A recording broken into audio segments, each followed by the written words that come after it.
Boa tarde, porque aqui, ó, é tarde.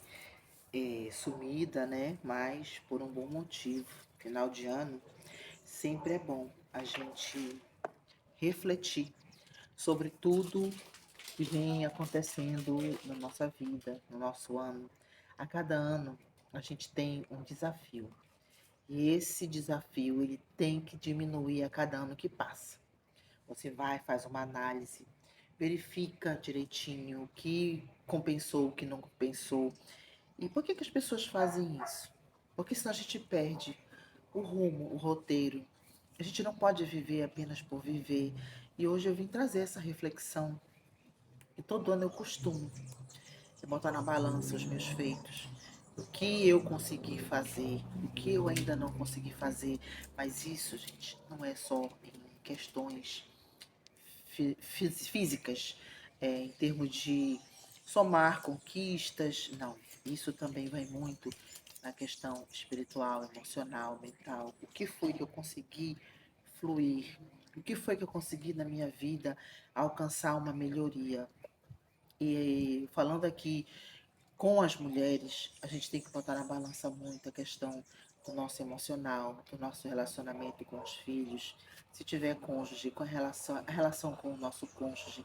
Então, tudo isso fica somatizado, que a gente vai passando o ano, pá, mas quando chega no mês de dezembro, nos 45 minutos do último tempo, a gente para, não, agora eu tenho que examinar, agora eu tenho que fazer um balanço real da minha vida, seja ela física, principalmente a emocional, porque a gente precisa entrar o ano bem com a gente mesmo, estar bem com o nosso interior, com a nossa essência.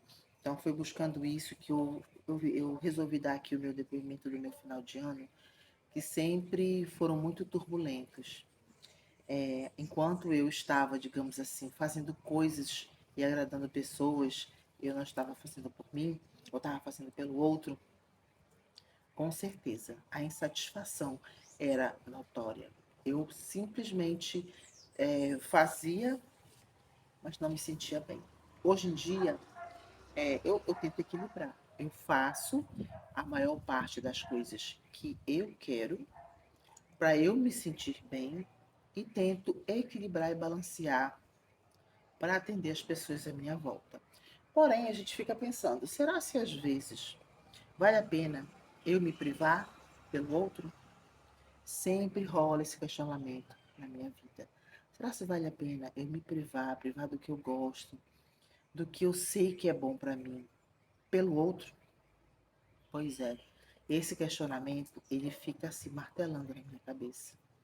Porque fica uma metade de mim querendo e outra metade de mim não querendo. Mas a gente tem que botar na balança o que você vai ganhar com essa experiência. De fato, você vai ganhar com essa experiência, porque tem muita gente que literalmente se isola. Quando começa esse processo de caminhada espiritual, do despertar espiritual, a pessoa ela se isola. Ela se isola da família, dos parentes, ela se isola de todo mundo que possa levá-la a cometer, digamos assim, não é cometer erros, mas a ter uma vida que diante. Porém, a gente é um ser social. A gente não pode deixar de conviver com as pessoas que vão servir de testes. Como assim servir de teste? Você vai olhar e vai dizer assim, bom, essa pessoa é um exemplo de uma coisa que eu não quero para mim. Essa pessoa que tem um comportamento que é o que já não condiz com o que eu gosto de fazer, mas olha, prestando muita atenção. A gente não tem que discriminar e nem ficar falando dos defeitos alheios. Porque o fulano é assim, porque o fulano é assado. Não é bem assim que funciona.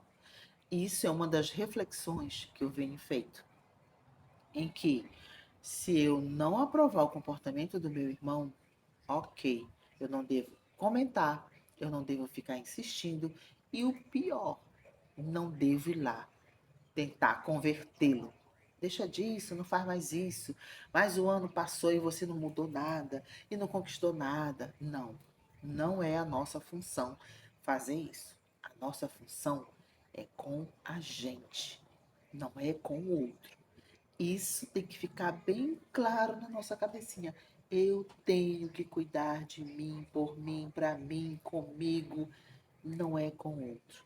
Porque o outro tem as vivências dele e você, a gente, tem a nossa vivência. Isso é de extrema importância a gente ter essa consciência de que eu tenho as minhas vivências. Ai, que muito bom. E o outro tem as vivências dele.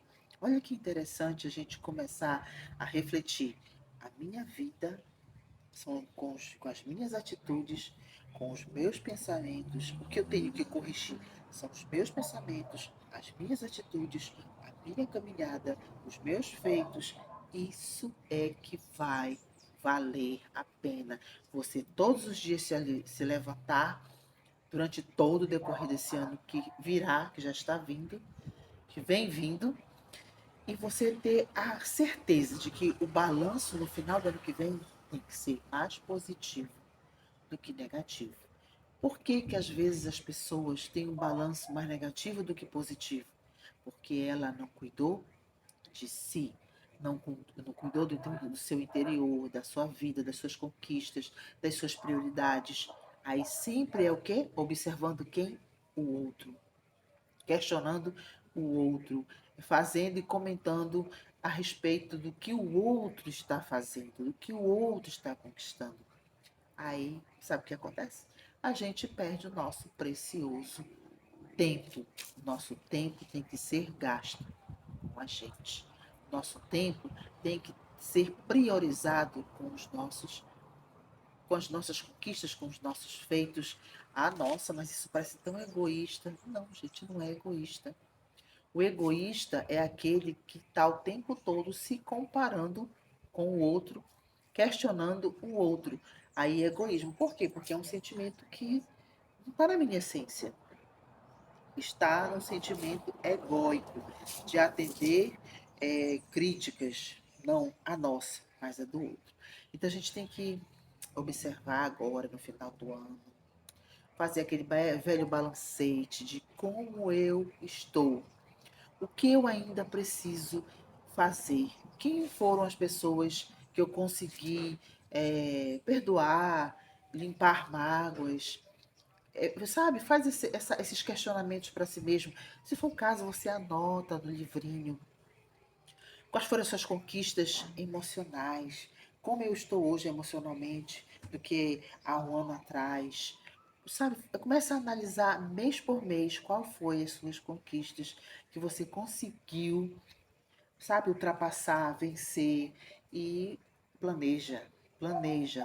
Planejar é um ato bem inteligente. Por quê? Porque a gente tem que viver o presente. A nossa essência do presente é fundamental. Mas o planejamento são estratégias que a gente vai montando mês por mês. Só que eu te aconselho 5 metas, realizar, né, essas 5 metas no primeiro semestre, mais 5 metas no segundo semestre. Por quê? Porque tu vai querer fazer tudo no primeiro mês. Eu sei, porque eu também fazia assim. Eu botava 10 objetivos. Chegava em janeiro, eu disse, caraca, já fiz 3. E o resto do ano não fazia mais nenhum. Por quê? Porque a gente cansa, é igual uma corrida. Numa corrida, seja de bicicleta, seja de qualquer corrida, qualquer esporte, inclusive, você tem que começar moderadamente. E vai avançando à medida que você vai deixando para trás os teus obstáculos. Aí você vai acelerando. Se você acelerar tudo de uma vez, tu gasta tudo que tu tem de energia e depois, como é que vai ficar? Exausto, cansado, não quero mais essa brincadeira, parou para mim. E isso é bem, bem verdadeiro, porque a gente tem uma dificuldade de se permanecer constante, constantemente evoluindo, constantemente melhorando, constantemente fazendo coisas que possam acelerar o nosso processo evolutivo. A gente já vem com essa dificuldade. Então, se a gente já sabe que nós, seres humanos, temos essa dificuldade, então vamos nos observar mais. É bom sim a gente se organizar em metas, é bom sim a gente fazer o balanço das coisas boas que a gente conseguiu fazer, conquistar, aquelas que a gente ainda teve dificuldade, e colocar com muita amorosidade tudo no papel, num caderno, seja numa agenda. Isso é importante a gente poder fazer esse balancete. Por isso eu estava do derradeiro vídeo até hoje fazendo o meu balancete anual. O que eu melhorei emocionalmente? O que eu fiz de bom para mim mesmo e que acabou atingindo e melhorando também aqueles que convivem comigo. O que eu ainda preciso superar, que eu ainda não superei e tenho dificuldade de organizar, de superar, de agir, de perdoar, de amar. Todas as superações têm que ser colocadas no papel e todas as nossas dificuldades também. Então, fica aqui, não uma dica, mas uma conversa bem gostosa. E é o que eu sempre digo: espalhe amor, flores no seu jardim. Porque a gente vive assim, de jardinagem. Somos feitos para cultivar, cativar e nos tornar responsáveis por aquilo que a gente cativa, por aquilo que a gente conquista.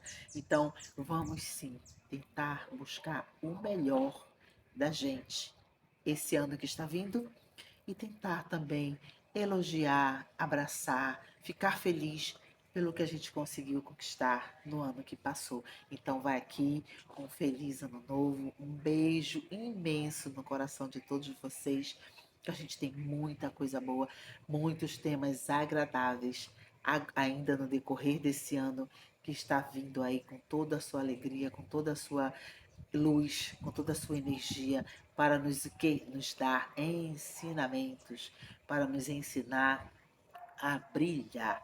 E as oportunidades, elas vêm e a gente só tem que, ó, agarrar. Então, beijo no coração de vocês e continue semeando, que uma hora o teu jardim vai florescer. Um beijo no teu coração.